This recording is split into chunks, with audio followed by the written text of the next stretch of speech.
You've probably seen pirates in movies, rum in one hand, sword in the other, shouting "Arr!" like it's going out of style. But here's something you might not know. There was a time when real-life pirates didn't just sail the seas. They ruled part of what is now America. That's right, for a wild few years in the early 1700s, pirates actually ran their own town. No kings, no laws, just freedom, treasure, and chaos. So where was this pirate paradise?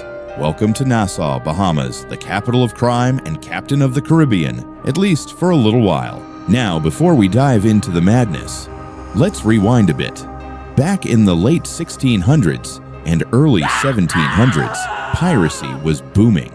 The Caribbean was a hotbed of trade, and with that came riches, ripe for the stealing. Places like Port Royal in Jamaica were known as the wickedest city on earth, full of taverns, thieves, and every kind of vice. But then came Nassau, and it became the ultimate pirate playground. How did that happen?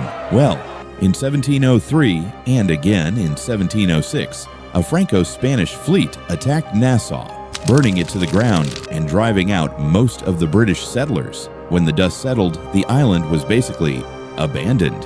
And guess who saw an opportunity? Pirates. Soon, thousands of pirates flooded the town. Estimates say over 2,000 pirates lived there at its peak, more than half the population of Nassau today. And unlike your average lawless mob, these pirates created something shocking, a kind of self-government. They called it the Republic of Pirates. No king, no governor, just a bunch of rogue sailors making the rules. They even had a code, a pirate code. It wasn't the Hollywood version from Pirates of the Caribbean, but it was real. Captains were elected, loot was shared fairly, and mutiny? Well, that was how you got rid of a bad leader. Sounds almost democratic if you ignore all the pillaging. Some of the most infamous pirates in history walked those sandy streets. Blackbeard himself dropped anchor there. Calico Jack raised his Jolly Roger nearby. And Captain Benjamin Hornigold, he actually tried to negotiate with the British. Imagine that, a pirate trying diplomacy. For a few short years, Nassau was the wildest place in the New World, a floating republic of freedom, fear, and fortune. But every good party eventually gets crashed by the cops.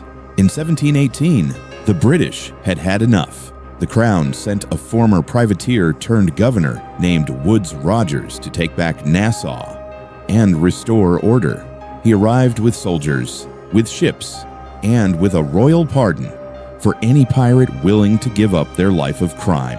Some took the deal, others fought back and lost.